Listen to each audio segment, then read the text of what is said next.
logo cedo, assim, é mais complicado.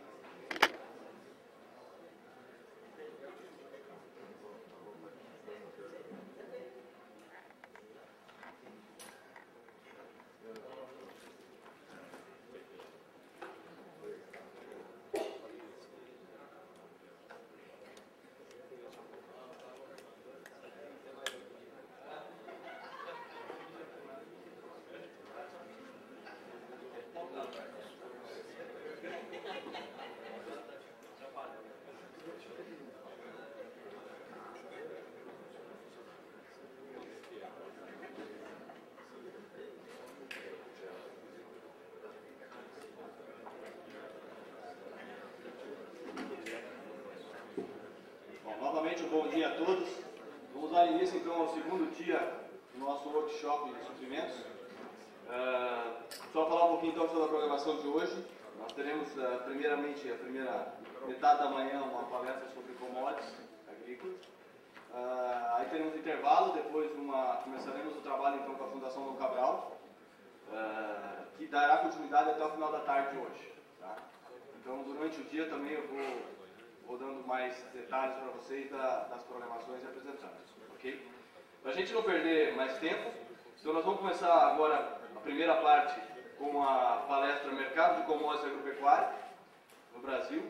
A gente convidou o nosso amigo e colega Alexandre Mendonça de Barro para fazer a apresentação. O Alexandre é engenheiro agrônomo, mestre ou doutor em economia, professor da Fundação Getúlio Vargas e sócio da MBA Agroconsultoria.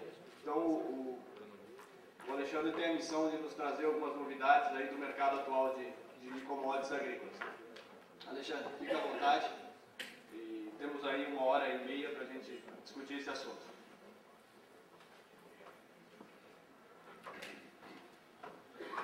Bom dia, pessoal. Prazer muito grande estar com vocês aqui. Queria muito agradecer o convite da Nutron, a Vale também Fertilizantes, que está me trazendo aqui, parceria grande aí. Muito obrigado pelo prazer de estar novamente com vocês.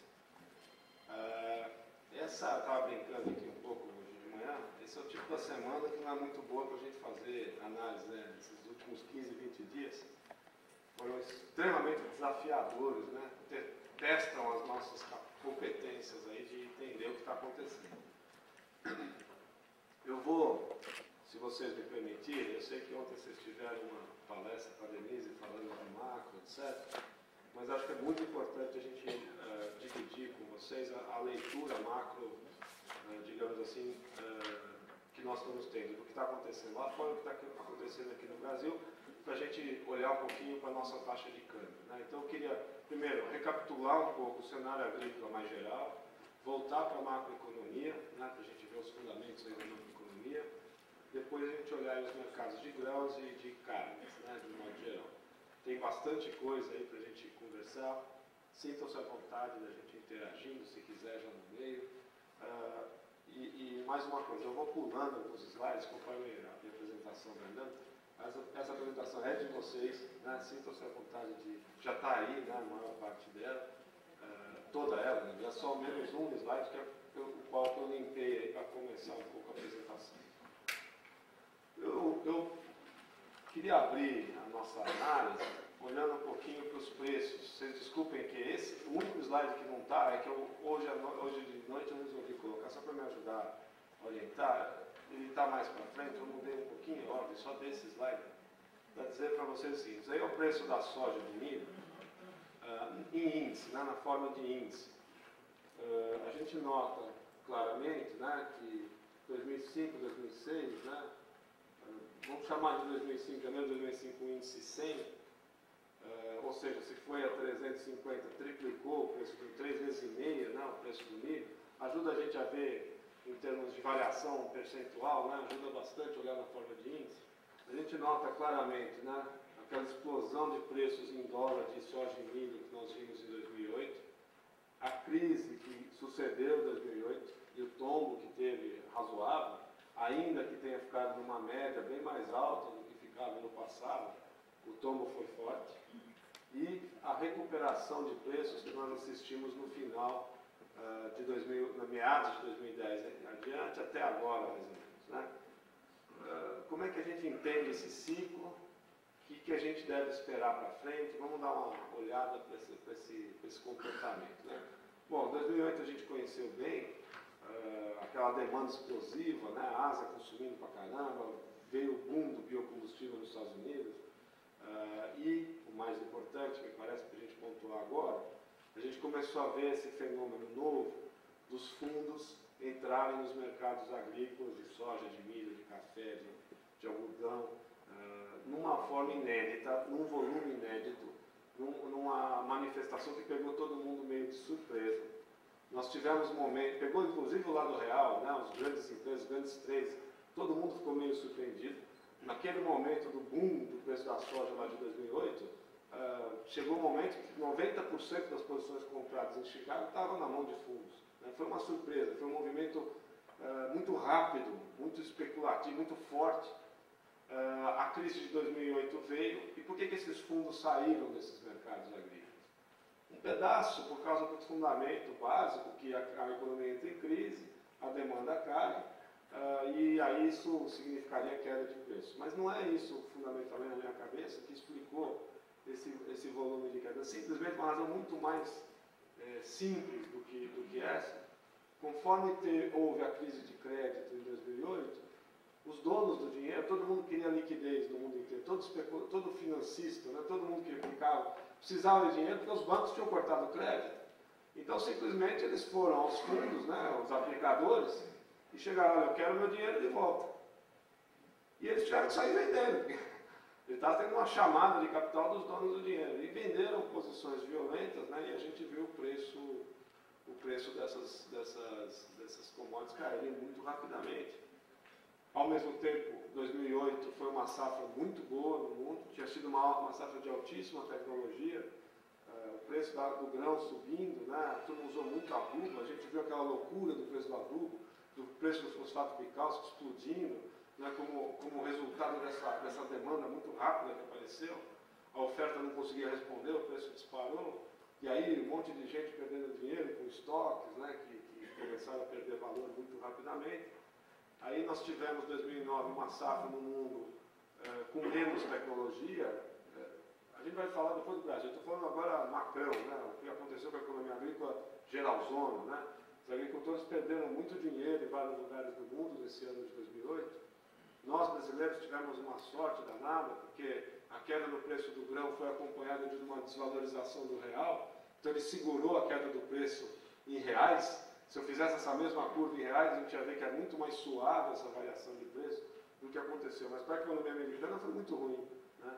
2009 foi um ano péssimo de resultado na economia agrícola americana, de modo geral, na europeia também. Então a turma tirou um pouco o pé da tecnologia. Já veio uma safra um pouquinho mais, não tão boa. Aí 2010 também, entrou o plantio, os preços estavam mais ou menos estáveis, não estava nada indicando que ia ter uma alta muito grande.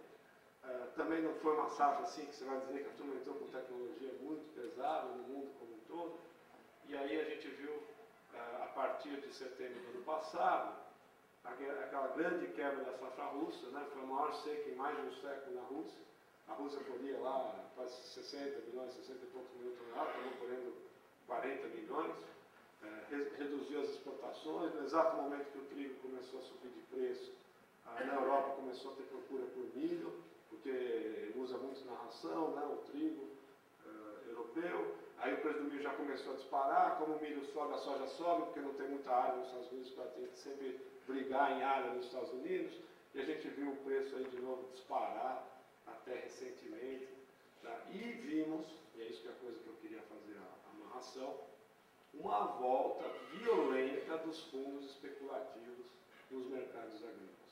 Muito maior do que a gente tinha visto em 2008. Como maior? Só para a gente olhar os números, e são números muito fortes. No auge lá de 2008, os fundos chegaram a comprar lá 90 mil contratos líquidos. Né? Se eu pego as posições compradas e vendidas, liquidamente, nos fundos dava quase 90 mil contratos comprados em soja.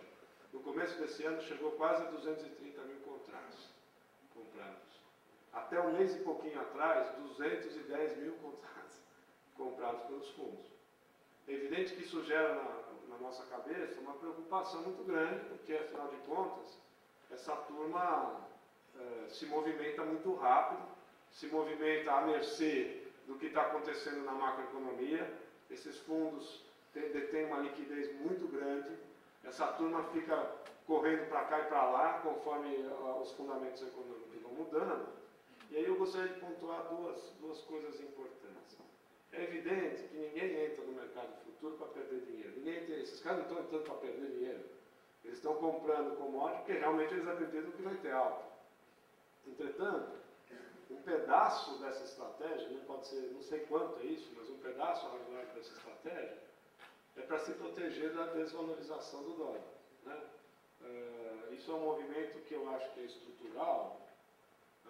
Desde que o dólar começou a perder força, aquela massa de recursos que existe nos Estados Unidos, em especial, que sempre encontrou no dólar, né, uma força, mesmo o europeu que investe nos Estados Unidos, o chinês, etc., sempre teve no dólar uma força muito grande. De repente, nós estamos vivendo um mundo que a economia americana vai mal. Então, a tendência do dólar perder, se manter mais fraco frente às outras moedas, se comparado à história. Evidentemente, se o dólar está perdendo valor, se eu sou um investidor que detém dólar, eu vou procurar ativos que podem subir de preço em dólar para compensar a minha perda de valor do dólar. E é parte desse movimento desses fundos em direção a commodities, é porque tem um fundamento de demanda firme, de estoques baixos, de oferta complicada, dependendo do clima, mas isso ajuda, né, isso colabora, isso contribui para o cara aí buscar esse ativo que vai subir de preço em dólar e compensar a minha perda de valor em dólar. Acontece que, curiosamente, nós já vamos falar, nós vamos viver alguns momentos, como nós estamos vivendo essas semanas, que às vezes as pessoas voltam a correr para o dólar, por incrível que pareça. A despeito de estar pagando um juro baixíssimo, 0,25% ao ano, nós vamos ver alguns movimentos, e é disso que eu quero tratar um pouquinho, alguns movimentos de volta para o dólar, dependendo de como andar o mundo. E nessas horas, a turma sai vendendo commodity. Ela sai vendendo se ela está com medo de ter uma crise mais forte e ter de novo, né, uma recessão, digamos assim. Então tem algum fundamento para a demanda cair um pouquinho, a turma sai vendendo um pouco. O pessoal sai vendendo se o dólar volta a pegar valor, nós já vamos discutir sobre que condições isso acontece. Então você sai vendendo porque aí o movimento inverte, né? Eu vou aproveitar a alta do dólar, tá certo? Para ganhar dinheiro com isso, então aí o fundo inverte a mão. Nós vamos já no instante discutir esses movimentos. Isso faz com que essa volatilidade comece a aparecer, essa coisa doida de Chicago, a soja firme, de repente perde lá $1 e tanto numa semana, daí a pouco ela já começa a subir de novo, e a gente vai ficando nesse vai e vem meio esquisito. Então como é que a gente está lendo esse cenário macro? Qual que é a nossa proposição geral? De um modo geral, nós não vemos os mercados agrícolas cederem violentamente. Porque o fundamento do mercado agrícola é mais sólido do que das outras commodities. Primeiro, porque os emergentes estão crescendo bastante. Nós não estamos enxergando que em 2012 nós vamos ver China e Índia desacelerar muito do que está acontecendo. Nós não estamos enxergando o Brasil sair dos 4% de crescimento, ou ao redor de 4% de crescimento. Nós não estamos vendo a Rússia despencar de crescimento. Então, de um modo geral, o mundo emergente, o mundo pobre, que é um mundo que está em transição de consumo em direção à proteína animal, não me parece um mundo assim, que vai parar de deixar de consumir. Só para citar um trader, recentemente conversando com um cara de 60 anos, assim, 30 e tantos anos de mercado, que eu respeito demais, que eu ouço bastante, a gente conversa muito. Ele falou: Alexandre, nesses últimos 20 dias, quando os alimentos começaram a cair de preço, eu, na minha vida inteira de trader, nunca vi uma movimentação tão grande, tão intensa de negócios em 3 semanas. Os chineses compraram uma barbaridade nessas últimas 3 semanas, aproveitando a queda que a soja deu, a queda que o milho deu em dólar, né? Então, só para mostrar que me parece que tem consistência esse movimento de demanda. Ademais, né, que eu acho que a gente tem que considerar, os Estados Unidos e a Europa, nós já vamos falar disso, que aí são os dois focos do problema hoje no mundo, eles também, por diferentes razões, devem manter seus consumos de alimentos. Primeiro porque a renda é muito alta nesse país e o gasto com alimentação é relativamente modesto frente à renda desses caras. Então, a última coisa que vai cortar é alimento. Né? É evidente que eu sei que aqui não é tão relevante, não pode generalizar. Né? O algodão apanha quando a crise vem, porque as pessoas param de comprar roupa, tecidos, né, móveis, automóveis. Então, o algodão é um produto que sente mais, né, uma recessão nos Estados Unidos e na Europa. O suco de laranja sente muito, o grosso do suco de laranja é consumido na Europa e nos Estados Unidos. Isso sente bastante. Café sente um pouco. Mas no nosso mundo de grãos e proteína animal, a queda de consumo ela existe, mas é bem mais modesta. Né? Então, a gente não consegue enxergar que a demanda vai desmontar no próximo ano. Não é por aí que eu acho que vem o barulho. Segundo ponto de estabilidade do nosso negócio, a safra desse ano, nós vamos olhar daqui a pouco, ela não repõe os estoques de quase nenhuma commodity. Então você vai entrar em 2012 com estoques muito parecidos que nós estamos trabalhando hoje, em 2011. Então também não tem uma mudança, assim, que apareceu uma safra gigante que faz os estoques aumentarem aí 5%, 10%, e aí justifica uma queda no preço do grão, porque está mais tranquilo. Não me parece ser esse o caso. Né? E o clima tem desafiado a produção mundial, né? Você tem estoques baixos, o mundo tem sofrido problemas climáticos aqui e ali. Então não me parece que o fundamento agrícola desmanche. O que deve acontecer é ter muita volatilidade por causa exatamente desse componente financeiro que entrou nos mercados agrícolas e que vai estar muito testado pelos problemas da Europa e dos Estados Unidos. Então vamos a eles. Né? O que a gente está enxergando dos Estados Unidos e da Europa? E, pessoal, quais são as variáveis que a gente tem que olhar para acompanhar o que vem pela frente? Vamos primeiro olhar para os Estados Unidos. Qual é o problema americano? Os Estados Unidos está com um sério problema, né, de que o emprego não está se recuperando. Na verdade, tem aparecido sinais até que a taxa de desemprego voltou a subir um pouco nos Estados Unidos. Por que isso é um fator tão relevante?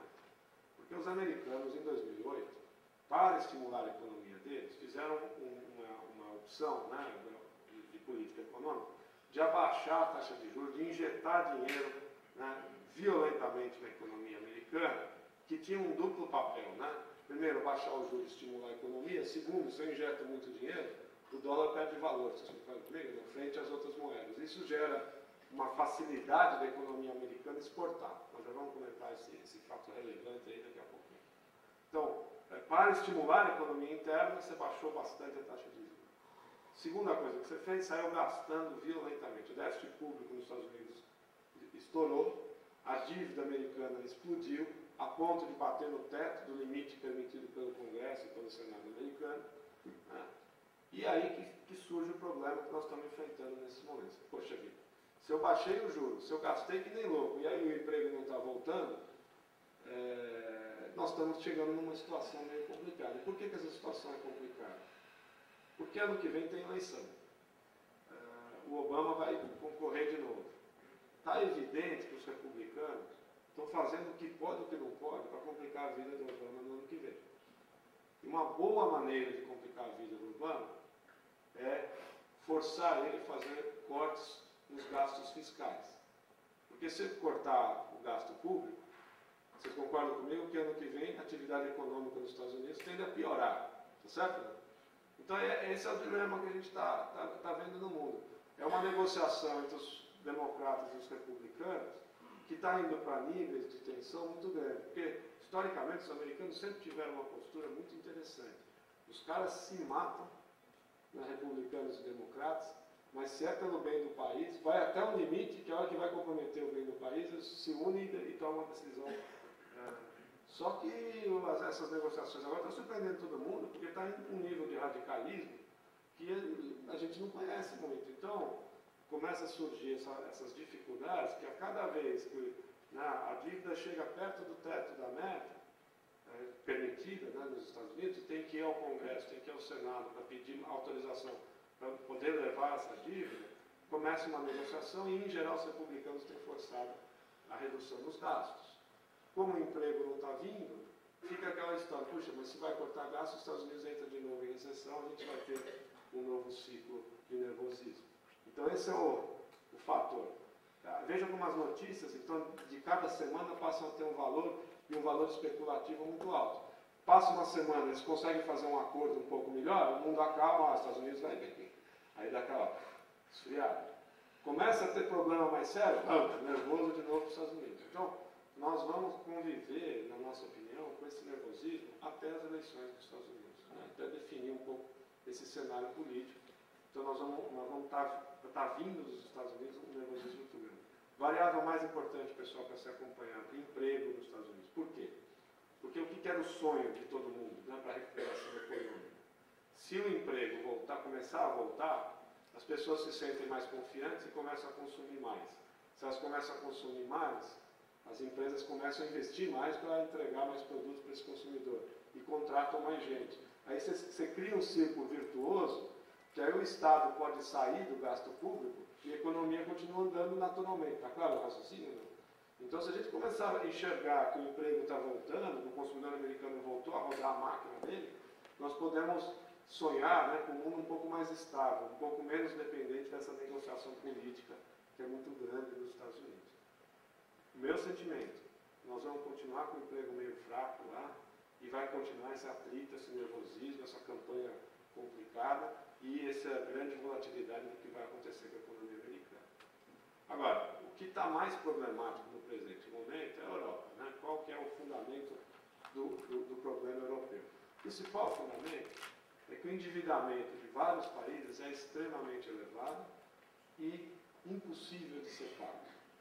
Você pega o caso grego, só para a gente usar um número aí, para ter noção do qual que é o custo disso, pessoal? A dívida grega é mais de 150% do PIB, né? Mais de uma vez e meia a produção. A gente não precisa fazer muita conta. A taxa de juros que esses gregos estão pagando na sua dívida passa de 17%, pessoal.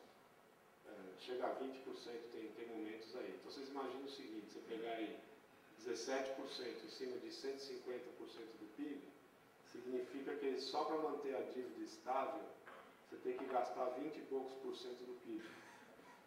Eu pergunto aos senhores, é razoável algum país gastar 20 e tantos por cento para manter a dívida? Não tem como pagar isso. Então o que está agora, né, está na iminência de acontecer? Os gregos vão dar um calote, não tem como. Ele vai ter que dizer assim, olha, devo, não nego, pago quando puder, nós precisamos renegociar isso. Precisa fazer o que nós fizemos nos anos 80 no Brasil. Vai ter que chegar, para quem eles devem, vai ter que sentar e dizer assim, eu consigo pagar metade dessa dívida aí em X anos com tal taxa de juros. É isso aí que vai ter que acontecer, basicamente. Refinanciar esse cara, alongar a dívida dele, baixar o valor do principal, senão não tem como pagar. Só que, qual é o problema disso? Quem que carrega essa dívida? Quem que é o credor dessa dívida? Não é governo apenas, mas tem um monte de banco que tem nos seus ativos dívida grega. Vocês podem imaginar o nível de nervosismo que começa a aparecer no sistema financeiro, que é basicamente dizer o quê? Vai ter que alguém chegar lá e dizer assim, senhores, está lançado no seu ativo aí um título grego que valia 100 que vai valer 50. Vocês percebem o problema que isso gera? Então aí começa uma segunda onda de desconfiança de que bancos terão problemas, né? Como é que você corrige o problema do setor financeiro, que é um problema razoavelmente complicado. Tá? Então, começa aquele nervosismo, que é o que nós estamos vendo nessas semanas, né? Os europeus com muita dificuldade de coordenar uma ação conjunta, são vários países, e aí fica todo mundo enrolando, ninguém quer tomar decisão, no fundo a conta vai acabar tendo que ser paga pelos alemães. Isso politicamente na Alemanha é muito difícil de sustentar, né? Convencer a população que ela vai ter que pagar uma conta que era uma grande festa na visão da população alemã, e em parte era mesmo, né? Então não consegue achar uma solução, fica nervoso, aí ameaça quebrar banco, começa a sair boatos que tal banco está ruim, outro banco está não sei o quê, papapá. E aí tem problema na Espanha, na Itália, então um cenário de solução bastante delicado. Curiosamente, só fazer uma observação que é muito importante para o que está acontecendo com o câmbio. Conforme a economia americana começou a desvalorizar o dólar, a exportação americana ficou muito forte. Hoje, os Estados Unidos têm superávit comercial com um monte de gente. Veja que curioso isso. Com quem os Estados Unidos têm déficit comercial grande? Com os chineses, Japão, com a Ásia de um modo geral, e com o Oriente Médio, por causa do petróleo. Mas com a Europa, os Estados Unidos é superavitário. Olha o problema disso. Os Estados Unidos manda dólar, né, tem um déficit comercial com a Ásia, ele manda dólar para pagar essa importação. Esses chineses, os árabes, estão mantendo esse dólar nos seus fundos soberanos, né, estão guardando esse dólar, entre aspas. Só que no caso dos europeus é o contrário, os Estados Unidos estão com superávit. Então, na verdade, a Europa tem déficit de dólar. Olha que coisa louca. E conforme a crise europeia foi piorando, os bancos americanos começaram a restringir os empréstimos aos bancos europeus. Então, falta dólar. Por isso que a gente está vendo uma valorização do dólar recentemente. Teve que acontecer o quê? O Banco Central americano emprestar dinheiro para o Banco Central dólar para o Banco Central europeu para fechar esse fluxo. Então, momentaneamente, curiosamente, piorou a situação da Europa e o dólar pega valor. Vocês estão enxergando o que a gente está querendo dizer? Quer dizer, falta financiamento de dólar para a Europa, o preço do dólar tem que subir. Então, a gente viu um momento, conforme a Europa vai mal, tem um movimento do dólar tender a se valorizar. Isso também nós vamos continuar enxergando. Então, o que nos parece que vai acontecer? Vai ficar volátil pra caramba, pessoal. Vai ficar assim, aparece coisa ruim nos Estados Unidos, o dólar perde um pouco de valor. Aparece coisa muito ruim na Europa e melhora um pouquinho nos Estados Unidos, o ciclo inverte. E a gente vai ver, provavelmente, esses movimentos muito intensos nos próximos meses e, quem sabe, até no fim do ano que vem, sei eu. É uma situação bastante tensa. Bom, agora vamos encaixar o Brasil nisso. Já me contaram que a Denise falou uma série de coisas com as quais eu concordo e eu queria dividir a minha visão desse processo. No caso brasileiro, eu não tenho muita dúvida que a tendência do nosso real é seguir forte. Por quê? Porque relativamente a economia brasileira está muito melhor que a dos Estados Unidos e da Europa. Então é só uma questão de tempo para esse real voltar a ter a pegada que ele vinha tendo de valorização, embora a gente não vai voltar aos níveis que a gente estava, na minha opinião, que a gente estava vendo de taxa de câmbio. Mas a tendência de uma recuperação do real frente à moeda americana e à Europa, eu acho que é uma tendência a médio prazo que vai seguir verdadeira. Porque a nossa economia está crescendo mais, porque a taxa de juros aqui é muito mais alta que lá, porque nós vamos atrair mais investimento, tem muita liquidez sobrando no mundo, então esse dinheiro volta, né, a médio prazo. Entretanto, pessoal, acho que tem um grande ponto de incerteza na política econômica brasileira. A gente percebe, tem convicção de que a política econômica está mudando bastante, mas a gente não sabe muito para onde. Isso gerou uma insegurança muito grande no mercado, que fez essa grande guinada que a gente teve na taxa de câmbio. Na minha opinião, vamos entender essa mudança e quais são os cenários que eu tenho na minha cabeça. E, por favor, eu vou tentar apontar, porque está muito difícil falar de câmbio agora, né? Exatamente porque a gente não conhece direito o que o Banco Central brasileiro vai fazer. Então, eu vou tentar dividir a minha visão com vocês da racionalidade do que aconteceu recentemente e a tendência. A nossa política macro, até agora, até alguns meses atrás, até, vamos dizer, o governo Dilma, para ser mais preciso, e atravessou todos os dois governos Lula, ela foi pautada por um tripé que foi construído lá com o Arminio Fraga, né, e o Fernando Henrique ainda. Esse tripé era fundamentalmente o seguinte: primeiro, superávit fiscal forte. Ter um superávit fiscal que não comprometa as contas públicas, não comprometa o endividamento, elimine o risco do governo ter que se endividar emitindo moeda e gerando inflação. Segundo, uma meta de inflação, um regime de meta de inflação. Ou seja, o centro da meta a ser mirado, a inflação a ser buscada no Brasil é 4,5%, e você permite 2% para cima ou para baixo, de variação na inflação, que estaria dentro de uma meta. Então, a inflação brasileira pode ir a 6,5%, não pode baixar de 2,5%, de acordo com o regime de metas que a gente construiu. Toda vez que a inflação começar a sair dos 4,5%, o Banco Central tem que subir a taxa de juros para fazer com que a inflação volte para 4,5%. Essa era a regra que o Banco Central vinha seguindo consistentemente. E o terceiro braço, né, dessa política era câmbio flutuante. Você vai ter um regime de câmbio flutuante que acomode aí os choques externos, dependendo do que você tem. Então eram essas três pernas que era muito claro para todo mundo no mercado. O que aconteceu nesse último mês, nessa última reunião, que mudou a coisa de ponta cabeça? A inflação brasileira, para a maior parte do mercado, e nós da MB Associados também achamos assim, ela atingiu o auge dela agora em agosto. Ela chegou em 7,3% do IPCA, portanto, 0,8% acima da inflação. Meta permitida, o teto permitido de inflação. Foi exatamente nesse momento que a inflação estava atingindo o auge, o Banco Central começou uma política de abaixar a taxa de juros. Isso pegou o mercado o mercado não entendeu direito que diabo que os caras estavam fazendo. Puxa vida, a inflação está subindo, o cara está baixando a taxa de juros. Para complicar um pouquinho, na semana que foi feito esse movimento pelo Banco Central, tanto o presidente quanto o ministro da Fazenda falaram a público que viam com bons olhos uma redução na taxa de juros. O que passou para o mercado é um sentimento que o Banco Central não é mais independente. Ele sofre hoje, eu não estou dizendo que isso é, eu estou dizendo a leitura que ele sofre hoje interferência política e o desejo desse governo é manter a atividade econômica bastante aquecida. Então começou a criar um movimento que combinou com essa bagunça que aconteceu lá fora, das pessoas olharem e dizendo assim, puxa vida, mas se a inflação está subindo, a taxa de juros está caindo, e mais, né? A taxa de juros baixou a 12%, e o Banco Central anunciou um viés de baixa nos próximos encontros, ou seja, eu estou abaixando e vou abaixar mais.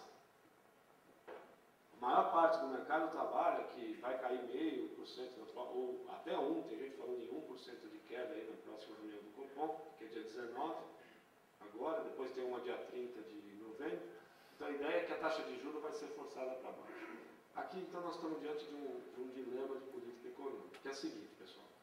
Se a leitura do mercado estiver correta e a inflação está acelerando, se eu abaixar a taxa de juros, vocês concordam comigo que a inflação vai acelerar mais ainda? Sim ou não? Portanto, se esse juro está indo para 11, se a inflação está indo para 8, o juro real no Brasil está indo para 3. Estamos de acordo ou não? Qual é a consequência disso para o investidor externo? Vamos embora. Concorda comigo? A justificativa do Banco Central é dizer o seguinte, a crise lá fora é tão grande que os preços vão cair e a inflação vai desacelerar. Então eu estou tomando uma medida antecipada por conta da desaceleração da inflação. Se o Banco Central estiver correto, o que vai acontecer? A inflação cai, o juro cai, mas o juro real vai abrindo de novo. Tudo bem, não?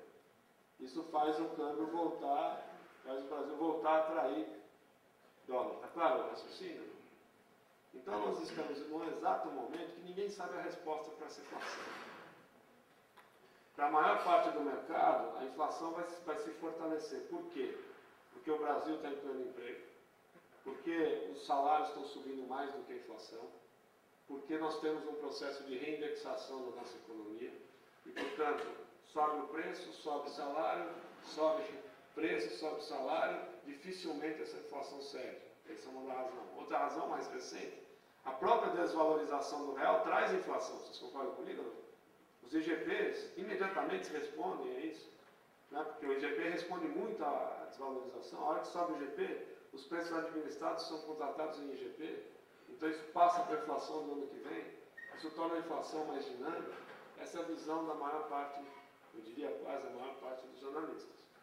A verdade é que ninguém tem uma resposta perfeita para esse fato. Nós vamos ter que deixar o mundo andar, porque de repente a crise lá fora é tão grande que o Banco Central acertou.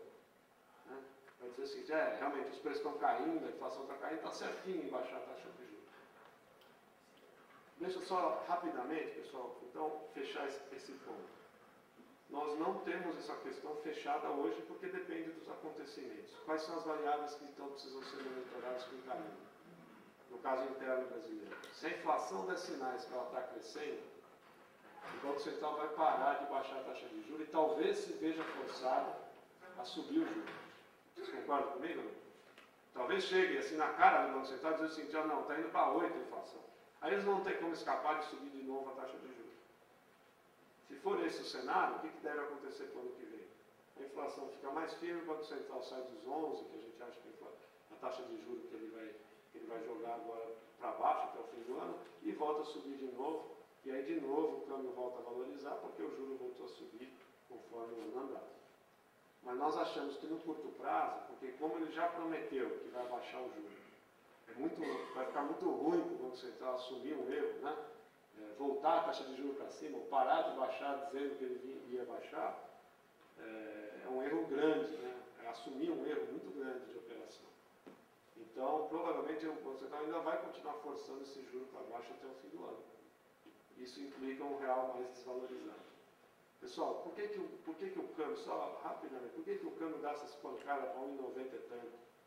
Né? Por que aparece esse movimento? É legal a gente entender essa dinâmica, porque ela não é sustentável.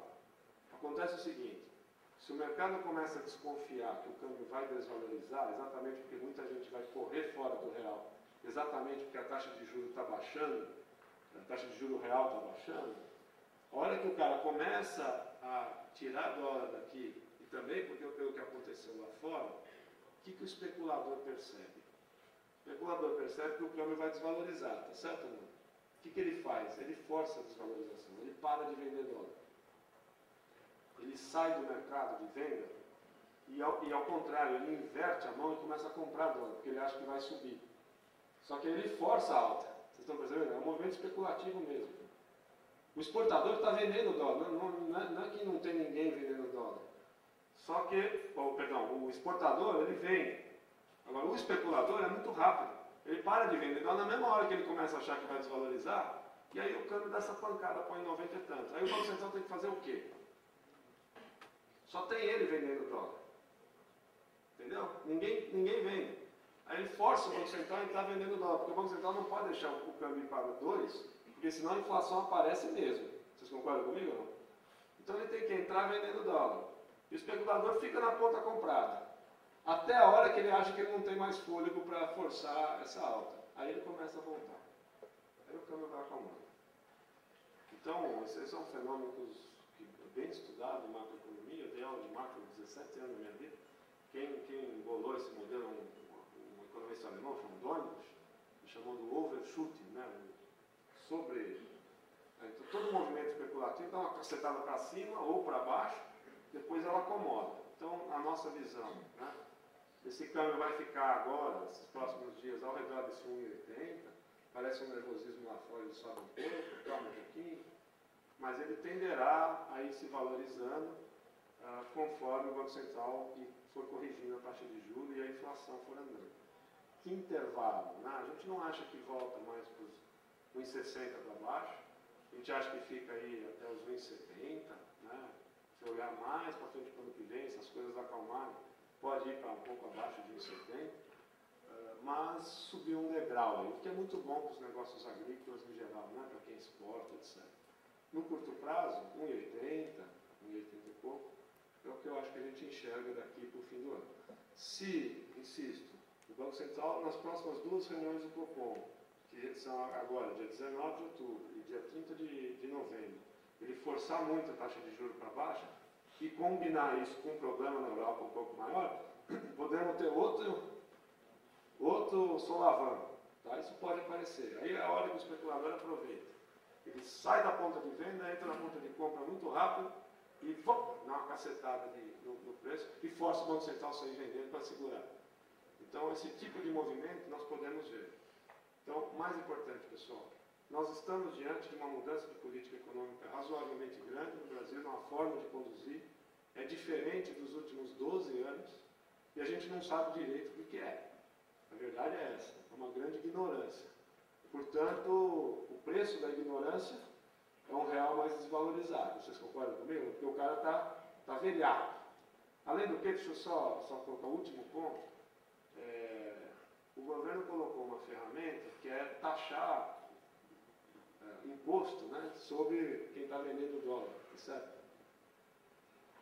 Isso é perigosíssimo, porque o cara nunca sabe quantos vão taxar ele na hora que ele quiser sair daqui. Então, também trouxe um componente de insegurança muito grande para quem especula com dólar no Brasil. De repente, amanhã o cara toma um imposto aí na cabeça e perde muito dinheiro operando no Brasil.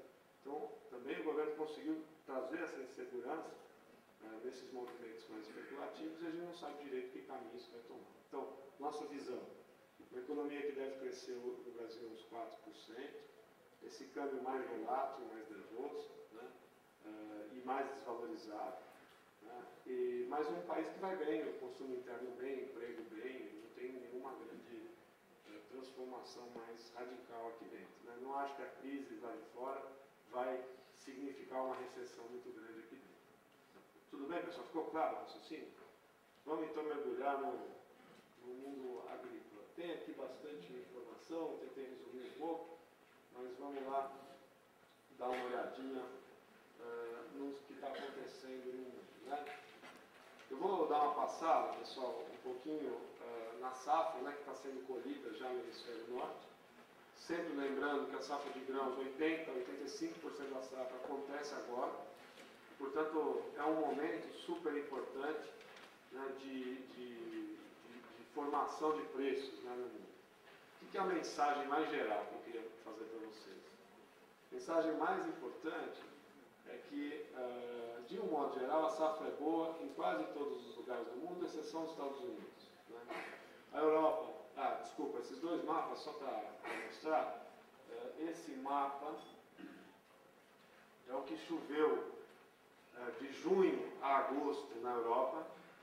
O que são essas cores? Né? Se eu pegar o marrom, percentual, esse mapa é uma leitura que é a seguinte: quantos por cento choveu abaixo ou acima de uma precipitação normal nesse período? Tudo bem ou não? É uma anomalia de precipitação. Então, se eu pegar o marronzinho escuro aqui, ó, choveu de 25% a 50% abaixo do que chove normalmente. Se eu for para os verdes, está chovendo 125% a 50% acima do que chove normalmente. Então, qual foi a mensagem? Se eu pegasse esse mapa até junho, mais ou menos, de maio a junho, foi bastante seco. Aí entrou uma umidade melhorou a situação de umidade, né? Então a safra conseguiu não ter um efeito de quebra muito forte. E essa situação é o cenário de quanto tem de água hoje no solo na Europa. Né? Então o vermelhinho significa que dá capacidade de retenção de água do solo.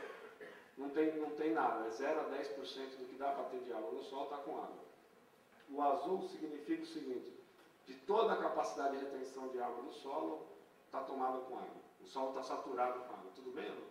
Isso dá uma ideia muito legal para a gente do que está acontecendo agora na boca da safra. Então a mensagem que vem da Europa é uma recuperação com essas chuvas. Vinha muito preocupante o quadro na França, especialmente. Está relativamente seco agora, mas é época de colheita. Não me parece que vai ter grandes quebras de safra. O que vem da Europa? Uma quebra aí de 5% na safra geral, mas não é assim, não é safra recorde, não é uma safra tão ruim. Né? Do leste europeu, que foi o grande problema do ano passado, né? A Ucrânia andou muito seca, estava preocupando, etc. A chuva entrou nos últimos 2 meses, deve ser uma safra razoável. A Rússia, uma safra boa, os russos estão exportando trigo de novo. Eu acho que não vem nenhum barulho mais forte. Não é safra recorde, em nenhum lugar do mundo nós estamos vendo safra recorde, mas também não é uma safra ruim. Então, a China, né, que é bastante relevante. Alguns lugares da China a precipitação ficou abaixo do normal, digamos, durante um tempo. Depois apareceu em alguns momentos excesso de chuva. Ainda está um pouco úmido em algumas regiões. Né? O que eu diria, pessoal? Não é uma safra ruim, mas eu não concordo com os números de safra recorde que o governo americano tem dito que a China vai ter. Né? O próprio governo chinês já anunciou uma quebra na safra de soja de 10%. Os chineses estão importando o milho do Brasil, estão importando o milho dos Estados Unidos. Não me parece ser uma safra tão boa quanto vem sendo anunciado. Por outro lado, também não é uma safra ruim. Tá? Então, em termos de grãos, é uma safra bem razoável. No caso de soja, a importação deve seguir forte. No caso de milho, também um pouco mais de importação. Exemplo, o governo chinês falava em importar 2 milhões de toneladas de milho. Nas contas de muita gente, na nossa também, vai passar de 6 milhões de toneladas importadas. É pouco, perto de 178 que eles produzem, 180. Mas dá um sinal de que o consumo está forte e que a safra não deve ser tão recorde quanto vinha sendo anunciado, especialmente pelo governo americano. Então, os chineses, eu acho que vão continuar firmes aí no mercado internacional. Bom, a Índia é extremamente úmida, umidade violenta na Índia. Aparentemente, as lavouras, salvo algodão, que eu acho que tem risco ainda, estão bem. Não deve, a Índia é o terceiro maior produtor de grãos do mundo, tá? Produz aí na casa de 250 milhões de toneladas de grãos. A China e os Estados Unidos, 450 a 500. Né? E nós, com 130, somos os quartos colocados aí na produção de grãos. Então, um país que deve ter uma safra boa também. Agora, o problema mesmo, né, pessoal, vocês devem ter acompanhado bem, veio dos Estados Unidos. Né? E como é o país que a gente tem mais informação e como Chicago responde muito aos Estados Unidos, a gente notou, né, que claramente a safra americana veio baixando. Baixando quanto? Quando o ano abriu, quando começou o ano, chegaram a aventar aí uma possibilidade dos Estados Unidos colherem quase 350 milhões de toneladas de milho, 349, teve números aí, estimativas iniciais. Isso aí veio baixando para 342, depois veio para 333, e está sinalizando um número aí ao redor de 317, pode ser até um pouco abaixo disso. Portanto, uma queda aí do que era esperado no início do ano, de mais de 30 milhões de toneladas, do que era esperado, tá, pessoal? Que é uma quebra forte. Isso aí fez o preço do milho subir bastante, os estoques mundiais de milho são os mais curtos em muitos anos. No caso americano, é o mais curto desde os anos 70, não tem precedente. Eles vão terminar esse ano, se colherem essa safra de 317 milhões, com menos de 6% de relação estoque-consumo, é muito baixo. Para qualquer quebrinha adicional que aparecer aí, vai trazer problema nos Estados Unidos. O que ocasionou isso? Bom, o caso de soja, chegaram a falar em 90 milhões de toneladas, no comecinho, 89 depois, e aí estão falando aí 84 milhões de toneladas, embora seja muito difícil fazer previsão de safra nos Estados Unidos, porque a variância entre estados está muito grande. Então, tem gente que sempre acha que pode colher um pouquinho mais, tem gente que acha que um pouquinho menos. Está difícil fazer uma amostragem, porque a variância é muito alta entre os estados. Né? Agora, a gente nota claramente que o sul dos Estados Unidos está extremamente seco. Né? Eu vou só pontuar isso aqui, pessoal, porque quando a gente for falar de pecuária, eu vou perder um tempo aqui falando dos Estados Unidos, que esse, para mim, é o ponto mais importante no mundo da proteína animal. Tá?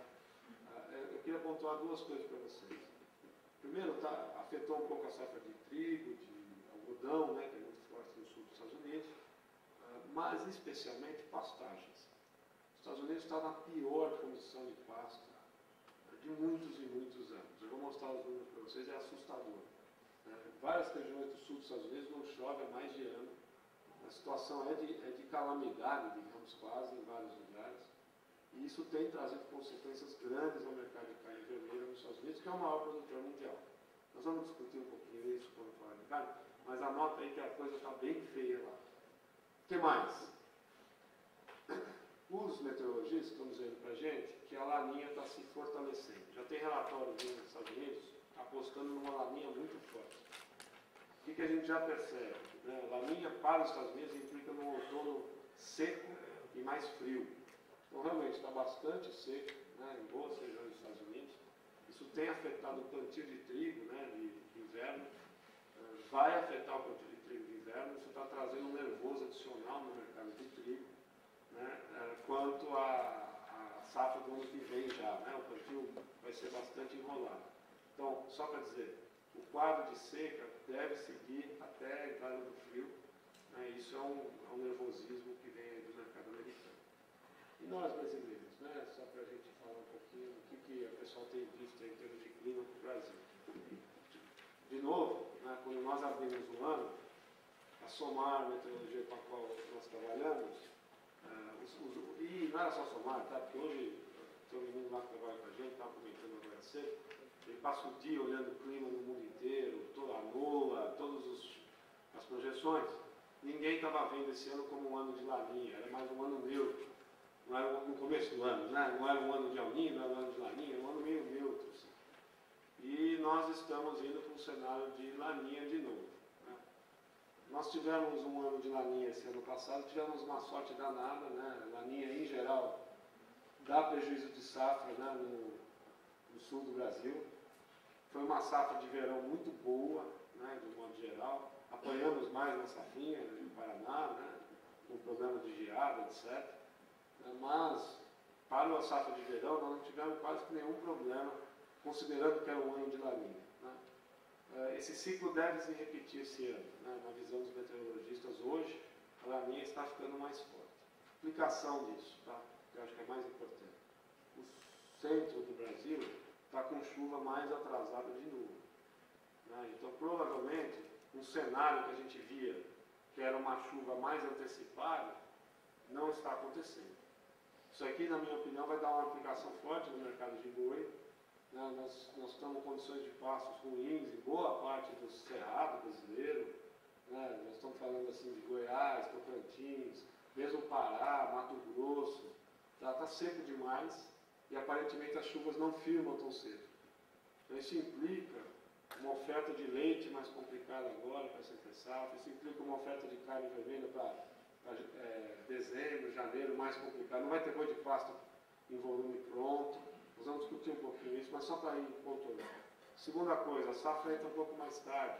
Né? Eu acho que isso vai trazer barulho até para Chicago. Né? Se a gente começar a soltar notícia que a safra brasileira está atrasada, que a safra argentina está atrasada, que tem um cenário de Laninha, isso aí é o que eu acho que vai mexer Chicago nos próximos meses. Né? Esse nervosismo vai entrar um pouco nos preços de soja e milho em Chicago. Né? Então, de um modo geral, o clima mais complicado é para o Cerrado nesse próximo mês, um atraso um pouco de plantio, um atraso de entrada de pasto, né, de verão. No sul do Brasil tem chovido bem, né, a safra já começou a andar e tudo tranquilo.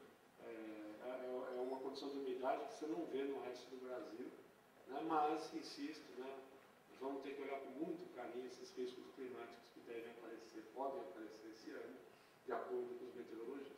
Né? Beleza, pessoal? Mais ou menos esse é o cenário de clima. Depois a gente puxa um pouco quando a gente for fazer os nossos cenários mais básicos. Né? Só para mostrar a umidade do solo, né? Que é mais forte nesse visual, a gente nota que mesmo as chuvinhas que entraram não foram capazes de repor essa umidade. As condições de água no solo são péssimas. Viu? Então, problema sério aí para pasto nos próximos meses. Tá? Depois eu volto a isso aqui. Pessoal, como é que fica então o mercado de soja e milho e vamos lá para a pecuária? Está aí a minha visão de oferta e demanda, né? A visão do governo americano, quase que o que o mundo está olhando hoje. Isso aqui é o ano, o próximo ano, agora que começa em outubro, começa agora esse mês, de outubro, né? Então, previsão de safra nos Estados Unidos, 84 milhões de toneladas. Pode ser um pouquinho menos, pode ser um pouquinho mais, acho que não fechou. Mas não acho que isso aí vai mudar muito o preço da soja em Chicago, tá? Na minha opinião. Já está meio chegando perto, não acho que é uma coisa que nós vamos ter uma surpresa absurda, assim, de pegar 5 milhões, ou aparecer 5 milhões de toneladas, não me parece isso. No caso brasileiro, pessoal, muita gente projetando, nós vamos ter uma área boa de soja, é para colher 78, 79 milhões de toneladas, tranquilo, se vier um ano de chuva normal, mas as projeções em geral estão convergindo para 74, sendo mais pessimistas nas produtividades. Tá? Então, se realmente tiver um ano um pouco mais complicado de clima, isso aqui faz sentido, 74 milhões. Se por acaso, se Deus quiser, a chuva vem bem de novo esse ano, nós vamos ter uma safra que pode chegar a 78 milhões, 79 milhões de toneladas de soja, tranquilamente. Né? No caso da Argentina, idem, a intenção de plantio é grande, a tecnologia é muito alta esse ano, os produtores ganharam muito dinheiro no Brasil e na Argentina. Então, tem potencial para 53 milhões? Tem, mas depende de novo do clima, vamos ter que acompanhar isso. Os chineses devem colher abaixo de 14, o próprio governo chinês já anunciou uma quebra de safra que deve ir para 13, alguma coisa. Isso dá uma relação estoque-consumo de 24%. O que é isso, pessoal? Vocês desculpem, tá? Porque a gente, para imprimir, teve que mandar isso semana passada, tá? Então, os preços de soja caíram, né? Vocês devem ter visto, abaixo de 13, foi para 12,60. O número que eu trabalhava esse ano inteiro era uma soja em Chicago ao redor de 13 a 14 dólares por bushel. A soja rodou muito bem nesse intervalo. Agora com essa crise, né, os fundos entraram vendendo pesado nesses últimos dias. Ela baixou abaixo de 13 e está lentamente subindo. Tá? Então o que eu acho que é? Uma soja, se entrar um barulho de galinha, voltando para esses 13, 14 dólares o bushel. Pode perfeitamente ficar nesse patamar de 12,5 no tempo aí e tal, mas eu acho que tem uma sustentação desse preço acima de 12, 12,5, e com nervosismos de clima e com gente voltando ao mercado comprando, especulando, você começa a ter movimentos de alta. Tá? Então, em termos de preço de soja aqui dentro, se eu estiver trabalhando com uma soja ao redor de 13, vamos colocar assim, mais um câmbio de 1,80, é um preço de soja, só para voltar, né? Então você pega uma soja aí de 13, o câmbio de 1,80, no Porto é uma soja de R$52. No Porto, tá? Para botar uma paridade com Chicago, tá? Só para dar uma referência. Se esse câmbio fica em 1,80. Se ele vai voltando para 1,70, é soja de R$48, R$49 no Porto. Né? Isso é mais ou menos o desenho que eu acho que me parece razoável. Né? E aí vai ter momento que é o que eu tenho falado dos produtores. Vocês aproveitam, olha que o câmbio dá sua cacetada para 1,90, vai lá e pau. Troca, faz o que você tem que fazer de negócio. Né? A soja, o especulador voltou no mercado de soja comprar, foi a 14, pau. Né? Nós tivemos aí 2 semanas que a soja não caiu e o câmbio estourou. Essa é a hora do cara vender. Né? Então, esse tipo de movimento, pessoal, não tem como a gente prever muito, ele vai acontecer, vai ser volátil para caramba. Tá? Então, a combinação de câmbio com preço pode ajudar bastante aí. Né? Sempre lembrando, né? Essa soja pode perfeitamente, se tiver uma crise muito mais forte, os fundos forem sacados, porque mesmo que tenha caído nos últimos dias, ainda tem posições muito grandes. Se de repente essa turma entra numa crise muito mais séria lá fora, esses fundos vão ter que vender muito rapidamente. Essa soja pode indicar abaixo desses 12 que eu estou falando, mas eu acho que ela volta. Eu acho que ela volta. Só que pode ter momentos muito nervosos aí. No caso do milho, tá, pessoal? No caso do milho, né, lá fora, o mercado de milho é muito apertado, né, o estoque, em relação ao estoque de uso muito baixo. Faz muito tempo que eu não vejo uma relação de estoque de uso tão baixa quanto essa no mundo. Eu não vejo muito refresco para o mercado de milho. Ele não vai corrigir esses estoques nesse ano. No ano que vem, esses americanos vão plantar outra área grande de milho, e essa é um suporte para o preço da soja também. No ano que vem vai ter outra área grande. Por quê? Porque se a gente notar, né, os estoques dos Estados Unidos projetados, a relação estoque-uso é muito, muito baixa. Tá? Então, nós vamos ter um cenário aí, pessoal, de falta de milho, né, bastante grande. Então, Chicago tem rodado hoje a 6,5, 6 dólares o bushel. Se a gente olhar mais um prêmio, né, o futuro volta para 7 até março. Então, voltando para aquela tabelinha nossa lá, né, você pega um milho ao redor de 7 dólares o bushel, tá, com o câmbio de 1,80, é um milho de R$31 no Porto, né, nos portos brasileiros, como referência. Tá? Então, me parece, né, um número, milho um pouco abaixo disso, câmbio um pouco abaixo disso, subir para os 28, alguma coisa assim, me parece um número de referência que Chicago está dando para a gente no mercado internacional. Esse número, no auge do câmbio lá de 1,90, né, que bateu, chegou aí a ser R$35 como paridade. Né? O que eu acho, então, do mercado de milho brasileiro, né, que está aqui, né, a curva de preço de milho do Brasil, tem o futuro da nossa bolsa, Praça Campinas, tem se situado acima de R$30, né, mais ou menos isso. A safra de milho, pessoal, tende a ser muito grande esse ano. Ela tende a ser bem grande. Nós vamos provavelmente passar os 60 e tantos milhões de toneladas de milho. Isso vai dar um alívio na oferta de milho para o ano que vem. E por que essa safra é grande? Quanto que essa safra? Por que a gente sustenta essa posição? Primeiro, nós achamos que deve crescer uns 500 mil hectares de área de milho plantadas verão. Tá? Isso é um número que está ganhando força. Ano passado nós plantamos 7 milhões e 900, 7 milhões e 800, depende da fonte aí. Deve chegar quase a 8 milhões e 400, 8 milhões e meio de hectares de milho. É muito forte. As vendas, os dados do pessoal da Brasem, que a gente conversa, eles têm dito para a gente que mais de 75% das vendas, 75% das vendas é de semente de alta tecnologia. No ano passado esse número era 45%. Então nós vamos ter uma safra do nível tecnológico muito alto. Eu estou impressionado com as vendas de adubo para milho esse ano. Já estamos vendendo milho, adubo para safrinha, já tem negócios aí rodando de troca, etc., grande. Então acho que a gente tem tudo para ter uma safra de milho de verão grande, forte, se São Pedro permitir, evidentemente. Né? Nós estamos falando uma hipótese, imaginando um clima normal, e com um evento de laninha sempre é um risco tomar isso como certo.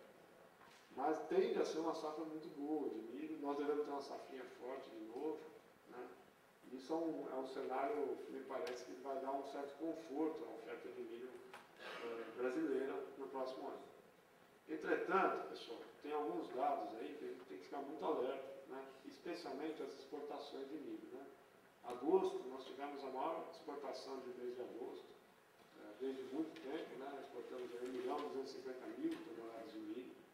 Esse mês de setembro, né, um mês forte de exportação de milho, deve ser um número dessa ordem. Então, o batidão da exportação de milho tem sido grande. Tá? Então, nós devemos exportar esse ano aí. A Conab fala em 8 milhões, mas eu não me assustaria se passar dos 10 milhões de toneladas exportadas. Então, o que é a minha visão para o mercado de milho? Até o fim do ano, muito apertado. Exportação pressionando, a qualidade chamando 30, 31, 32 reais nos portos. A facilidade de escoamento agora melhora, embora a soja também esteja saindo ainda. Né? Então, o cenário de saída de milho do Brasil e de sustentação de preço. Entre a safra, pode acomodar um pouco, claro, é uma safra se vier, que a gente tem da Conab por cada vez piores, né? A Conab tem construído números muito estranhos, a gente consegue entender como é que ela tira isso. Né? Safras grandes de milho ainda eles estão sustentando, com quebra que teve no Paraná. Eu não consigo entender os números da Conab, mas, tá, com todo o respeito à instituição, está muito ruim as informações que estão sendo dadas. Você não sabe se tem um viés político, se não tem, está esquisito. Todo mundo fala em safra, seja abaixo de 54 mil toneladas de milho, eles estão falando em safra de 58, 57,5. A gente não consegue entender esses números direito. Se fosse isso, eu acho difícil o preço do milho estar onde ele está. Você entendeu? Não me parece compatível o número de estoque tão grande com o preço do mercado tão aquecido, sabe? As contas para mim não fecham. Então está difícil também para a gente que depende um pouco das informações, que é o máximo de informações possíveis, não estou vendo funcionando. Então acho que para o ano que vem a oferta melhora, seguramente tem tudo para melhorar, se São Pedro permitir, para a gente ter um certo alívio nesse preço de milho, ainda assim o preço alto, porque a paridade internacional vai chamando um preço mais alto. Se eu pegar Chicago hoje, do jeito que Chicago está, projetar para o final do ano que vem, vira um milho de R$25. Tudo bem? É Chicago indo para 6, o bushel no final do ano que vem, e o câmbio voltando a uma valorização, vira um milho de 25, alguma coisa assim, nessas praças que eu estava referenciando. Tá? Então é mais ou menos esse intervalo que eu enxergo o gado de hoje. Um momento muito difícil de fazer uma previsão, né? Mas acho que parece fazer sentido. Pessoal, vamos então entrar na proteína animal. Eu queria dizer para vocês, né, que eu acho que nós vamos ter um ano. Eu queria sempre começar pelo preço do boi. O meu raciocínio sempre sai da carne vermelha para as outras carnes, porque eu acho que é a carne vermelha que dá o suporte, que dá o preço base no mercado brasileiro, especialmente. Mas no mundo também ela ajuda, né? Mas em especial no Brasil, se o preço da carne vermelha ficar firme, ele dá suporte com o frango e com o suíno recuperar preço. né? Senão fica muito difícil a situação. E o grande assunto, o assunto mais importante que a gente tem que tratar sempre, é o famoso ciclo pecuário, né? Esse gráfico eu já mostrei um pouco para vocês, do nosso ciclo pecuário, mas vamos voltar aí. Desculpa aqueles que já viram minhas palestras, mas a gente às vezes sempre tem gente que nunca viu, para ficar claro, né? Então esse gráfico me ajuda demais. Tá? E ele é o seguinte, né? Do lado direito está quantos por cento do abate é de fêmeas. Do total abatido, quantos por cento são fêmeas? Que é basicamente essa linha verde. Né? Então a gente nota que em 2002 nós tivemos o menor abate de fêmeas dos últimos anos.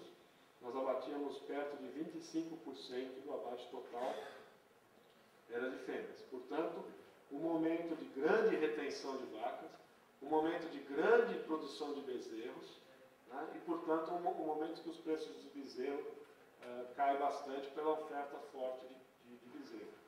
O preço, e aí, em 2006, atingimos o auge do abate de fêmeas, alcançando um índice aí de 45% do total abatido, né? Bastante forte. O que está do lado preto aqui? É o preço do boi corrigido pela inflação, o preço real do boi.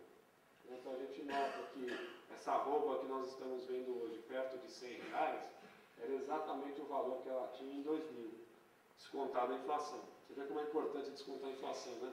A gente ficou olhando uma arroba de R$100, parece que é um preço que a gente nunca viu, e na verdade era exatamente o mesmo preço que existia 11 anos atrás, se descontado a inflação.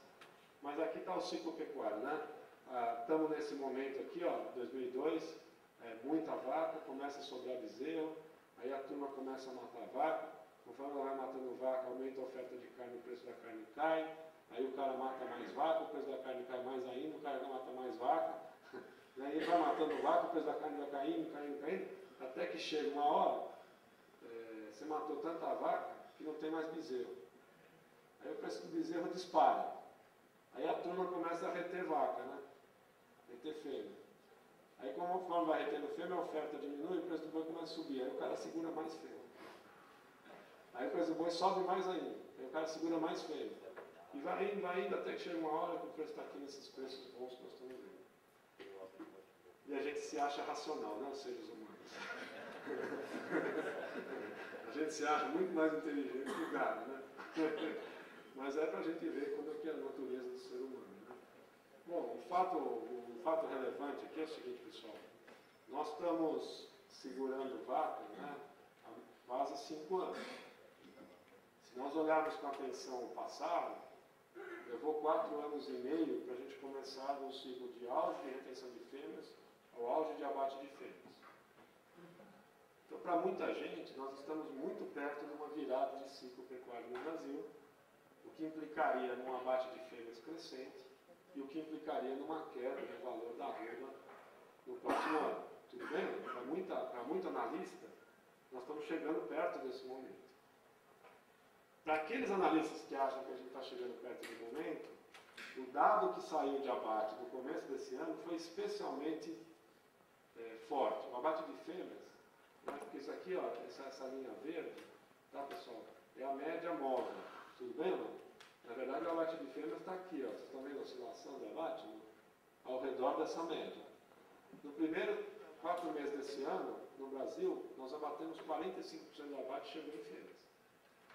Foi incrível, foi um abate de fêmeas muito, muito alto. E aí foi um sinal que disparou na cabeça de muita gente, dizendo, opa, o ciclo pecuário brasileiro está em reversão. Vai começar agora o momento da arroba começar a baixar de preço. Eu, pessoalmente, não concordo com essa visão, né? Já vou tentar justificar um pouco melhor depois. Né? Por que teve esse abate tão alto no primeiro semestre, nos primeiros 4 meses desse ano?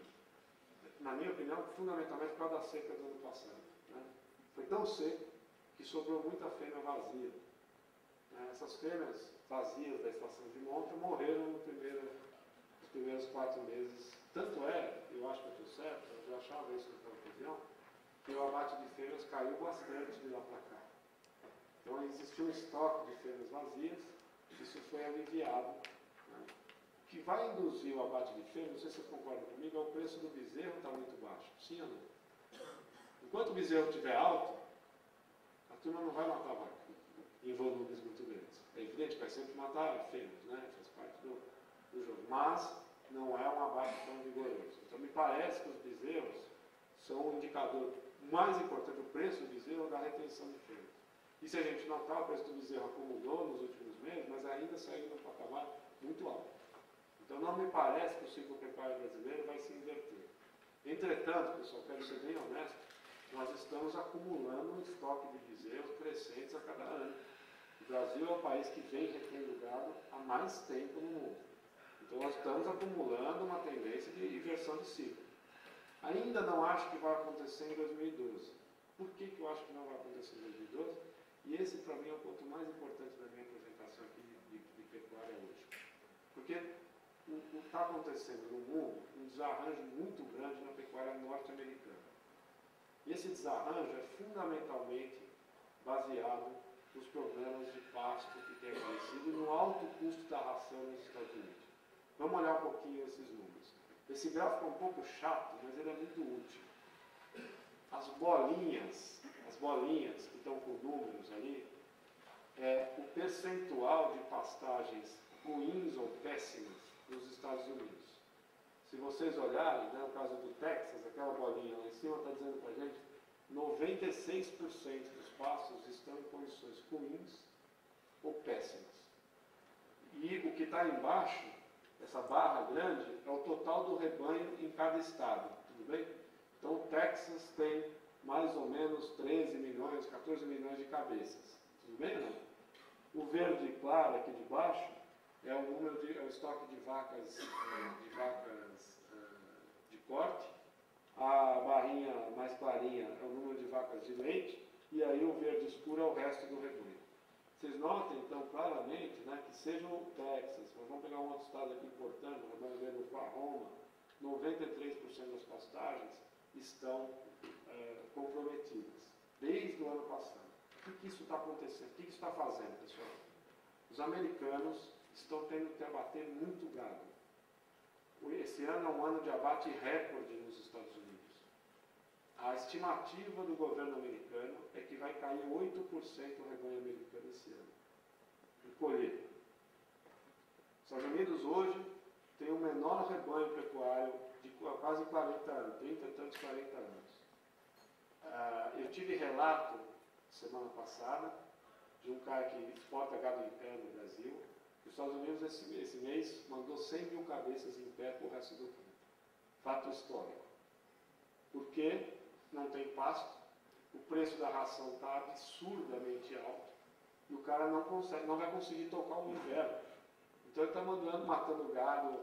O que isso está induzindo hoje?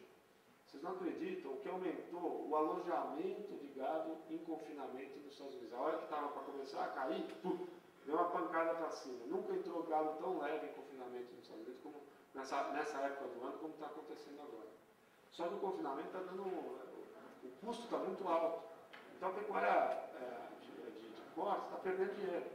E o criador está perdendo dinheiro. E o que está mais curioso é o seguinte: o preço do bezerro subiu e continua batendo fêmea. Não é, entendeu o raciocínio? Como é que é um desequilíbrio? Era a hora do cara estar retendo fêmea com o preço do bezerro alto. Está acontecendo, continua matando vaca. Qual é a consequência desse cenário? Bom, vamos só colocar mais umas coisinhas. O México, que é um exportador tradicional de bezerro para os Estados Unidos, porque o desfrute americano é alto pra caramba, é o mais alto do mundo, mas um pedaço desse desfrute tem que ser corrigido, porque os Estados Unidos traz gado do Canadá e traz gado do México. Só que acontece que está dando prejuízo, né? Levar o gado, porque está muito caro a ração, e a arroba é frente. A hora que eu vou matando o gado, a arroba dos Estados Unidos fica pressionado para baixo, vocês concordam comigo? Então eu induzo a redução do fluxo. O México também está mandando gado para fora e não para os Estados Unidos. Muito seco em algumas regiões. No caso do Canadá, que para mim é impressionante, dá uma olhada que reduziu o rebanho de fêmeas no Canadá. Veja, pessoal, o custo dessa ração alta. O Canadá chegou a ter aí 5 milhões e 400 mil vacas. Nós estamos falando de um rebanho hoje de 4 milhões e 200 mil. Você tem uma redução de 1 milhão e 200 mil vacas no Canadá. Então nós estamos assistindo a um ciclo de encolhimento da oferta de carne vermelha nos Estados Unidos. Quer dizer, encolhimento futuro. Agora, ao contrário. Né? Vocês querem ver o efeito disso? É um efeito muito grande. Esse gráfico também está meio esquisito, mas vamos olhar primeiro essa linha laranja, que são as exportações americanas. Olha que incrível. Em 2004, os americanos exportaram 200 mil toneladas. Esse ano eles estão chegando a 1 milhão e 200 mil toneladas exportadas. Talvez os Estados Unidos passem o Brasil em exportação de carne vermelha esse ano. Por que isso está acontecendo, pessoal? Porque o dólar perdeu valor, ficou mais barato exportar, e a turma está matando gado.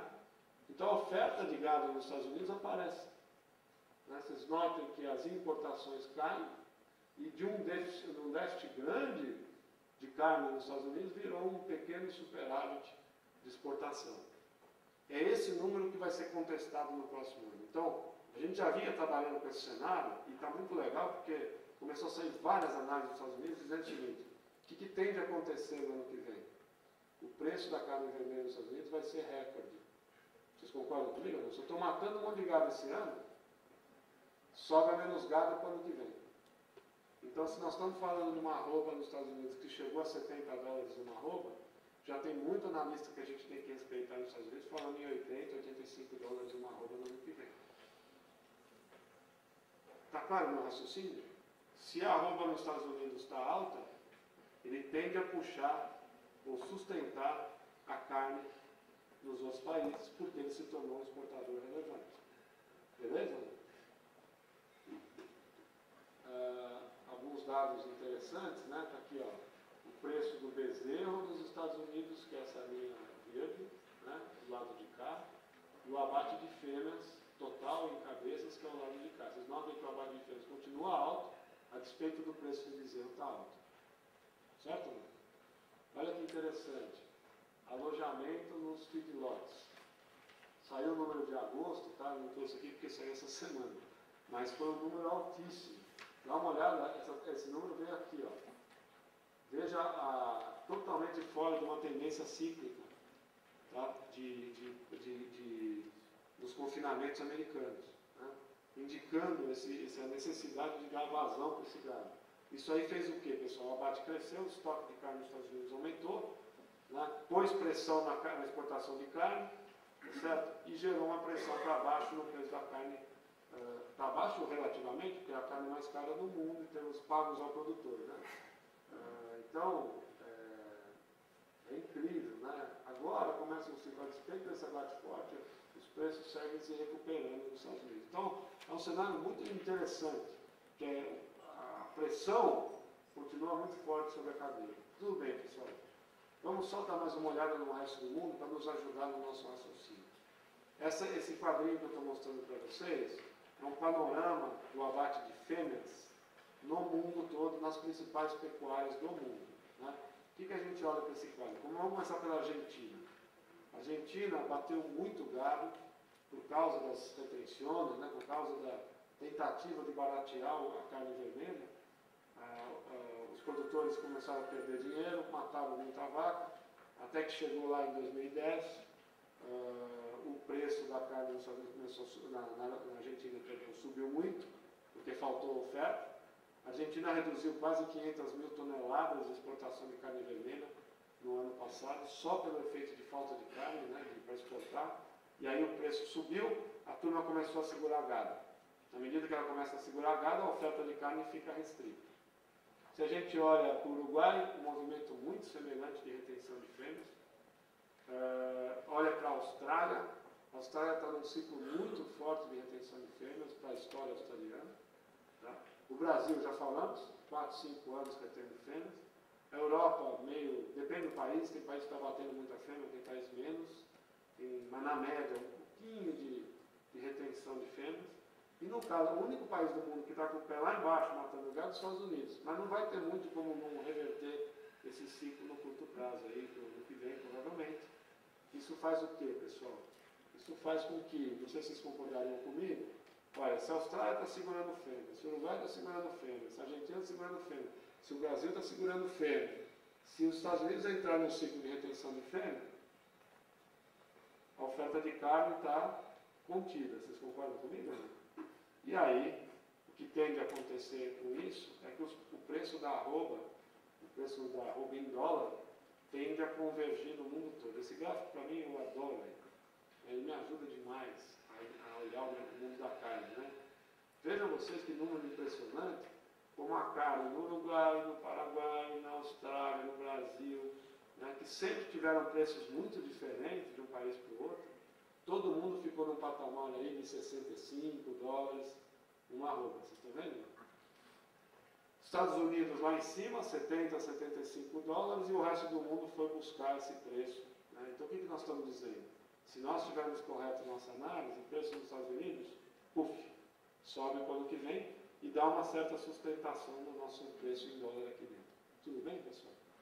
Isso significa, me parece, uma certa manutenção dos preços que nós estamos vendo hoje, tá certo? Mesmo que um ciclo pecuário que tenderia a ter um abate maior. Tá tudo bem? Porque nós estamos retendo gado há 5 anos, está aumentando a oferta, mas eu acho que tem suporte para esse preço. Recentemente, né, nós tivemos aí problema de aftosa no Paraguai. Isso pode trazer agora, momentaneamente, alguma reação no mercado aqui no Brasil. O Paraguai ocupou um bom pedaço do mercado chileno de carne. Ele tem uma presença na Rússia também. E eles não vão poder mais importar carne do Paraguai. Né? Então, talvez, nesses próximos meses, aí a gente começa a ter uma reação da exportação brasileira que veio muito mal. Né? De modo geral, veio muito mal a exportação brasileira. Tá? Esse ano. Então, talvez agora a gente mude um pouco o cenário. Como é que eu vejo o cenário de preços até o fim do ano, começo do ano que vem? Eu acho que a oferta de carne é muito boa para outubro, né? O confinamento é relativamente bom. Eu não estou vendo muita reação, a não ser que apareça um mercado exportador aí, exatamente para exportar no Paraguai, os frigoríficos voltem a apertar o pé assim, mais firme, né? Volta a bater mais forte, e aí pode dar com esse câmbio de 1,80, de repente ter uma posição de compra, mas não me parece que isso está acontecendo tão rápido. O que tem, e aí eu acho que pode aparecer, fim de ano é sempre mais aquecido. Essa seca que está no Cerrado, eu acho que boi de pasto para novembro, metade de novembro adiante, vai estar complicado. Isso pode fazer essa arroba reagir aí, passar desses R$ 103 que tem aparecido no futuro, pode ter um preço um pouco melhor daqui para novembro, meados de novembro adiante, especialmente dezembro e janeiro. Né? Talvez até fevereiro isso é longo, depende do tamanho da seca que nós vamos enfrentar aí. Tá? Então, de um modo geral, um bom preço de carne vermelha é o que a gente está enxergando. Né? Só para mostrar, né? As escalas cresceram demais nessas últimas semanas. Fazia muito tempo que a gente não via escala de abate tão grande quanto nós estamos vendo hoje. Então tem uma oferta de boi mais firme nesses últimos que apareceu nesse último mês. Deixa eu só fazer uma pergunta, eu perdi a noção do tempo. Tem 10 minutos, né? Desculpa aí, deixa eu dar uma. Bom, frango e suínos e leite, vamos conversar um pouquinho disso, né? Então, não, só antes para fechar o raciocínio, o que o mercado futuro está falando do preço do boi? O preço do boi para o ano que vem entre 95 e 100 reais. Acho que isso faz sentido na minha cabeça. Pode ser um pouco mais, a depender das exportações, do ritmo de exportação brasileira, dependendo aí desses fenômenos do Paraguai, pode ser que a gente consiga um pouquinho mais que isso, mas acho que esse é mais ou menos o intervalo de preços que me parece razoável para o próximo ano. Tá? Frango, acho que a grande questão da carne de frango esse ano no Brasil, né, é que os números vêm mostrando, né, um abate muito forte, um crescimento até agosto aí de 6% contra o ano passado. A gente vem notando que esse setor trabalhou esse primeiro semestre com o pé lá embaixo em termos de produção, exportações até boas, mas há uma sobra de produtos no mercado razoável. Né? Eu acho que entrou o ano acelerado para caramba, os alojamentos muito altos. A gente começou a ver agora, nos últimos meses, que o alojamento começou a baixar, eu acho que felizmente, para dar suporte melhor a esse preço de frango. Né? Acho que a indústria entrou relativamente acelerada, né, esse ano. Realmente são números muito fortes. E o mercado interno já tinha absorvido uma produção muito grande no ano passado, não me parece que tem canela para absorver todo ano um crescimento desse tamanho, né?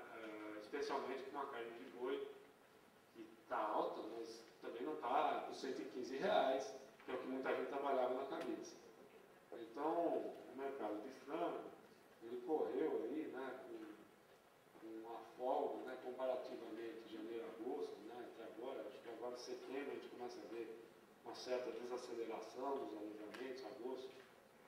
Isso deve acomodar um pouco esse crescimento muito agressivo que a gente viu, né, nesse momento. Uma exportação acumulada boa, mas não muito maior do que o ano passado. Então, acho que a indústria tem que dar uma refreada, que é o que já está um pouco acontecendo. Né? A gente nota exportações em geral boas, a maior parte dos países, crescimento, o mercado até firme, mas dá uma olhada no alojamento desse ano. Esses dados entraram, são os dados disponíveis até aqui, né? A gente consegue ter alguma outra informação. Nós sabemos que começou a baixar esse alojamento a partir de julho e agosto. Né? Ele deve estar rodando abaixo do ano passado, hoje, agora, né, nesses meses, mas é muito forte. Tá? A indústria está trabalhando muito aquecida. Isso me parece que não tem consistência, aderência, digamos assim, com o mercado. Né? Então, os preços andaram andando aí, né? Tomo muito forte nesse primeiro semestre, se recuperaram e acredito eu que vão se sustentar nesses preços mais altos. O boi firme, a indústria trabalhando menos agressivo, né? Ajustou oferta e demanda, segura o preço no patamar mais alto e tem que segurar, né, pessoal? Porque o preço da ração força essa indústria trabalhar um pouco mais contínua do que vinha trabalhando. Né? Então, me parece que nós vamos sustentar preços relativamente bons com custos de produção mais altos. Então, só para a gente notar o movimento do preço desse ano, né? Aqui é 2011 o preço do frango abatido, isso aqui é o preço do frango vivo. Né? A gente nota claramente, o primeiro semestre inteiro, essa absorção de uma oferta muito grande, né? E essa correção que nós estamos vendo nesses últimos meses. Acredito que a indústria vai tentar, né, trabalhar com preços nesses patamares, que são os preços necessários para dar frente a esse custo de ração bastante pesado. Né? No caso de carne suína, a gente nota o mesmo ciclo, né, foi bastante pegado. Deixa eu pegar um lugar lá fora, só para. Os preços de suíno subiram bastante esse ano todo. Em vários momentos, na contramão do que aconteceu no Brasil, curioso. O preço subia nos Estados Unidos, aqui dentro estava numa situação bastante complicada. Já vamos falar disso num instante. Né? Mas a gente nota que lá fora houve uma acomodação com esse novo ciclo de alta de grãos que houve. Né? Então, aperta a margem, o cara sai matando o suíno, o preço dá uma acomodada, até que a oferta acerta, e aí vai começar a subir de novo. Né? Mas o momento não é um momento muito bom. No caso brasileiro, né, as exportações têm rodado um pouco abaixo, né, em termos de volume do ano passado. Esse é um problema nosso, né, essa indústria apanha pra caramba. Né, nós estamos vendo um abate crescente, claro, as margens apertadas, a turma sai abatendo, né, aperta mais ainda a margem, o cara mata mais suíno, vai encurtando um pouco a oferta para corrigir o preço, mas durante todos os primeiros semestres, quase, nós assistimos um preço em queda bastante violenta. A hora que começa a querer dar um sinal de recuperação, os russos sacaneiam a gente, ele não consegue exportar suíno, sobra suíno, outra cacetada para baixo. Então, é uma indústria que tem sido muito penalizada por essa nossa impotência, né, diante do mercado comprador de suíno. Nós não conseguimos entrar no Japão ainda, na Coreia, né, em países importantes, estamos sempre na dependência dos russos. Qualquer coisa que os caras façam com a gente, sobe a carne aqui dentro, o preço dá aquela indicada para baixo. Né? Esse cenário muda. Você conversa com o pessoal da Apex, né, eles estão mais otimistas que o Japão vai sair. Eles tinham prometido dar uma resposta aí até agora, esse fim de mês. Então, tem aí uma negociação grande. Se saísse o Japão, eu acho que aí o cenário suíno muda muito. Porque se abrir porta japonesa, tem chance de abrir a Coreia, tem chance de abrir o México, né? Os Estados Unidos já reconheceu o Brasil. Então, podemos ter uma situação um pouco melhor se... Eu acho que a gente tem um cenário bom, apenas com essa possibilidade de uma exportação maior isso sim mudará o setor de carne suína no Brasil. Né? A tendência que eu vejo, né, nós estamos num novo ajuste de oferta de novo, né?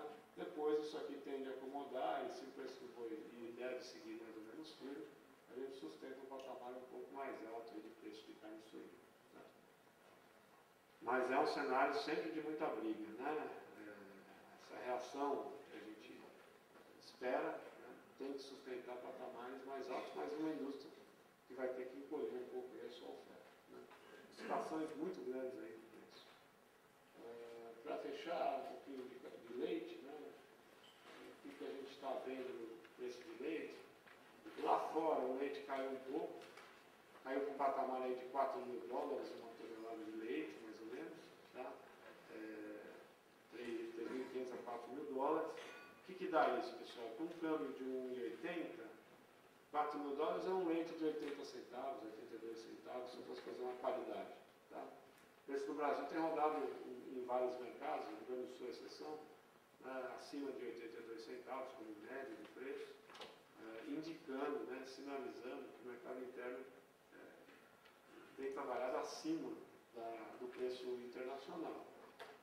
A oferta crescendo bastante na Argentina e no Uruguai, portanto uma pressão para a importação da indústria existe. Esse câmbio desvalorizado ajuda a segurar o preço, ajuda a segurar um pouco essa importação. A indústria tem relatado uma dificuldade grande de comprar leite, agora acrescentada, já deveria ser uma safra, mas a chuva atrasando, né? Tá difícil de encontrar leite nos volumes que o mercado brasileiro está comprando. Eu acho que é um mercado de consumo aquecido, né? Só que o leite trabalha hoje com essa limitação do custo da ração também bastante alta. Então, tem que segurar preços mais altos mesmo na cadeia. Né? Eu vejo um futuro muito promissor para o mercado de leite brasileiro. Né? O consumo interno, eu acho que a pegada é muito grande no mercado interno, né? De leite e derivados. Né? E, de novo, uma competitividade grande que a gente tem através do pasto, né? Que é uma coisa no Rio Grande do Sul do Brasil, a possibilidade de pasteio de inverno, etc. Espetacular, né? Para a produção de leite. Mas acredito que esse preço vai ficar rodando. Se eu pegar os preços internacionais, pessoal, eu acho que eles ficam ao redor desses $3.500 a $4.000, pelos preços de grãos que a gente tem hoje. Então, como referência, um câmbio de 80, é um leite que tem que estar numa paridade ao redor de 80 centavos, que é um preço historicamente bem razoável. Né? Tem que pagar um prêmio para aparecer mais oferta no Brasil, acima disso, né, regionalmente, deslocar tecnologia. Quando eu faço essa conta de qualidade, considerando, não tem um custo logístico, né? Então, tem que pagar um prêmiozinho acima disso, né, na maior parte do Brasil. A exceção sempre é no Rio Grande do Sul pelo volume de oferta que aparece no estado. Então, acho que é um cenário até bom para leite, para a cadeia, porque devemos ter preços mais altos do que nós vimos esse ano, em média, porque acho que a indústria agora trabalha um pouco mais encolhida, mas um custo de ração que vai desafiar a nossa produção esse ano todo aí. Vejo algum alento para o ano que vem, se a safra de milho for grande, então um pouco melhor o cenário em termos de custos para o ano que vem, mas sempre desafiador, né? Nós temos que trabalhar com muita eficiência, porque nós vamos ser testados sempre. Testado de dois jeitos, testado pelo custo e testado porque nós vamos tentar empurrar o preço para o consumidor e já é um preço alto, né? Está sempre ali numa margem mais brigada. Isso não é um fenômeno brasileiro, é mundial. Desde que o grão subiu para caramba de preço, isso é um fenômeno da indústria de carne no mundo. Né? O que eu acho de bom, de positivo para esse próximo ano, eu acho que realmente esse preço